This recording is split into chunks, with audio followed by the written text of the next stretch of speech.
सभी प्रिय भाई बहनों को जय मसीह की। सदोम की दुष्टता। उत्पत्ति अध्याय 19। सांझ को वे दो दूत सदोम के पास आए और लूत सदोम के फाटक के पास बैठा था। उनको देखकर वह उनसे भेंट करने के लिए उठा और मुंह के बल झुककर दंडवत कर कहा, हे मेरे प्रभुओं, अपने दास के घर में पधारिए और रात भर विश्राम कीजिए और अपने पाँव धोइए, फिर भोर को उठकर अपने मार्ग पर जाइए। उन्होंने कहा, नहीं, हम चौक ही में रात बिताएंगे। पर उसने उनसे बहुत विनती करके उन्हें मनाया, इसलिए वे उसके साथ चलकर उसके घर में आए और उसने उनके लिए भोजन तैयार किया और बिना खमीर की रोटियां बनाकर उनको खिलाई। उनके सो जाने से पहले सदोम नगर के पुरुषों ने जवानों से लेकर बूढ़ों तक वरन चारों ओर के सब लोगों ने आकर उस छत को घेर लिया और लूत को पुकार कर कहने लगे, जो पुरुष आज रात को तेरे पास आए हैं वे कहाँ हैं? उनको हमारे पास बाहर ले आ कि हम उनसे भोग करें। तब लूत उनके पास द्वार के बाहर गया और किवाड़ को अपने पीछे बंद करके कहा, हे मेरे भाइयों, ऐसी बुराई ना करो। सुनो, मेरी 2 बेटियां हैं जिन्होंने अब तक पुरुष का मुंह नहीं देखा। इच्छा हो तो मैं उन्हें तुम्हारे पास बाहर ले आऊं और तुमको जैसा अच्छा लगे वैसा व्यवहार उनसे करो, पर इन पुरुषों से कुछ ना करो, क्योंकि ये मेरी छत तले आए हैं। उन्होंने कहा, हट जा। फिर वे कहने लगे, तू एक परदेसी होकर यहाँ रहने के लिए आया, पर अब न्यायी भी बन बैठा है, इसीलिए अब हम इनसे भी अधिक तेरे साथ बुराई करेंगे। और वे उस पुरुष लूत को बहुत दबाने लगे और किवाड़ तोड़ने के लिए निकट आए।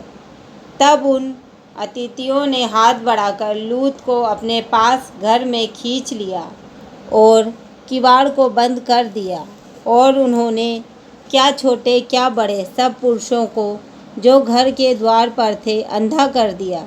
अतः वे द्वार को टटोलते टटोलते थक गए। फिर उन अतिथियों ने लूत से पूछा, यहाँ तेरा और कौन कौन है? दामाद, बेटे बेटियाँ और नगर में तेरा जो कोई हो, उन सबों को लेकर इस स्थान से निकल जा, क्योंकि हम यह स्थान नष्ट करने पर हैं, इसीलिए कि उसकी चिल्लाहट यहोवा के सम्मुख बढ़ गई है और यहोवा ने हमें इसका सत्यानाश करने के लिए भेजा है। तब लूत ने निकलकर अपने दामादों को, जिनके साथ उसकी बेटियों की सगाई हो गई थी, समझा के कहा, उठो, इस स्थान से निकल चलो, क्योंकि यहोवा इस नगर को नष्ट करने पर है। पर वह अपने दामादों की दृष्टि में ठट्ठा करने वाला जान पड़ा। जब पौ फटने लगी तब दूतों ने लूत से जल्दी करने को कहा और बोले, उठ, अपनी पत्नी और दोनों बेटियों को जो यहाँ है ले जा, नहीं तो तू भी इस नगर के अधर्म में भस्म हो जाएगा। पर वह विलंब करता रहा। इस पर उन पुरुषों ने उसका और उसकी पत्नी और दोनों बेटियों के हाथ पकड़े, क्योंकि यहोवा की दया उस पर थी, और उनको निकाल कर नगर के बाहर कर दिया। और ऐसा हुआ कि जब उन्होंने उनको बाहर निकाला तब कहा, अपना प्राण लेकर भाग जा, पीछे की ओर न ताकना और तराई भर में न ठहरना, उस पहाड़ पर भाग जाना, नहीं तो तू भी भस्म हो जाएगा। लूत ने उनसे कहा, हे प्रभु, ऐसा ना कर। देख, तेरे दास पर तेरी अनुग्रह की दृष्टि हुई है और तूने इसमें बड़ी कृपा दिखाई कि मेरे प्राण को बचाया है। पर मैं पहाड़ पर भाग नहीं सकता। कहीं ऐसा ना हो कि कोई विपत्ति मुझ पर आ पड़े और मैं मर जाऊं। देख, वह नगर ऐसा निकट है कि मैं वहां भाग सकता हूँ और वह छोटा भी है। मुझे वहीं भाग जाने दे। क्या वह नगर छोटा नहीं है और मेरा प्राण बच जाएगा? उसने उससे कहा, देख, मैंने इस विषय में भी तेरी विनती स्वीकार की है कि जिस नगर की चर्चा तूने की है उसको मैं नष्ट ना करूँगा। फुर्ती से वहाँ भाग जा, क्योंकि जब तक तू वहाँ ना पहुँचे तब तक मैं कुछ ना कर सकूँगा। इसी कारण उस नगर का नाम सोअर पड़ा। लूत के सोअर के निकट पहुँचते ही सूर्य पृथ्वी पर उदय हुआ।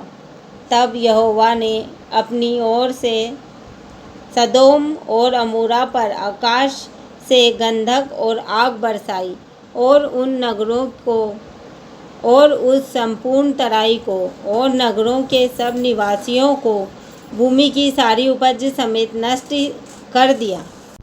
लूत की पत्नी ने जो उसके पीछे थी दृष्टि फेर के पीछे की ओर देखा और वह नमक का खंभा बन गई।